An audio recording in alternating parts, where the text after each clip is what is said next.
আসসালামু আলাইকুম। এ হচ্ছে ভুনা খিচুড়ির রেসিপি। এ হচ্ছে আপনার গাজর, টমেটো, কাঁচামরিচ কেটে রাখলাম।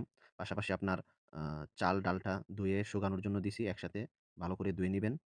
তারপর আপনার চাল, ডালটা ঝুড়ির মধ্যে রেখে দিবেন শুকানোর জন্য। আর এদিক দিয়ে আপনার মসল্লা যা আছে এগুলা সব একসাথে দিয়ে টমেটো, পেঁয়াজ, তেল এগুলো দিয়ে আগে কষাচ্ছি। তারপর কিছু আ হাল, গুঁড়া, হ্যাঁ? মাংসর মসল্লা, ফ্লেভার বাড়ানোর জন্য এগুলা দিয়ে দিবেন। এই হচ্ছে আমার ভুনা খিচুড়ি। আমি তো অল্প একটু বানাচ্ছি এজন্যে মসলাও অল্প, অল্প দিচ্ছি। আপনারা পরিমাণ মতো দিবেন। এখন দিচ্ছি মিক্স মসল্লা। তারপরে দেবো আপনার হচ্ছে যাইয়া হলুদ, হ্যাঁ? এগুলা মসল্লাগুলো একসাথে ভালো করে কষানো হচ্ছে। ভালো করে না নাড়াচাড়া দিবেন। তারপর আপনার হচ্ছে গিয়ে এগুলা যখন কষানো হয়ে যাবে, তারপর আ ভালো একটা ঘ্রাণ আসতেছে। তো এখন দেখেন চালটা শুকিয়ে গেছে, পানি ঝরে গেছে। এখন দিয়ে দিলাম মসল্লার মধ্যে।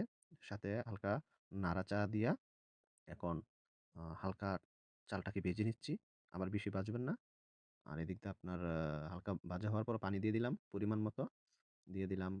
তারপর নাড়াচাড়া দিয়ে দিচ্ছি মসল্লার সাথে অ্যাডজাস্ট করার জন্য। এখন প্রায় শেষ। এখন ভাজা গাজর, কাঁচামরিচ দিয়ে দেব। ও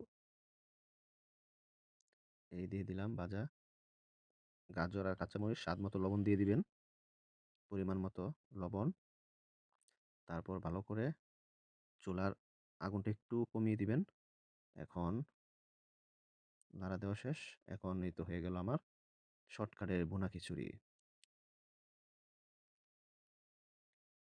এই যে দারুণ! দেখতে পাচ্ছেন শর্টকাটের ভুনা খিচুড়ি রেসিপি। লাইক করবেন, শেয়ার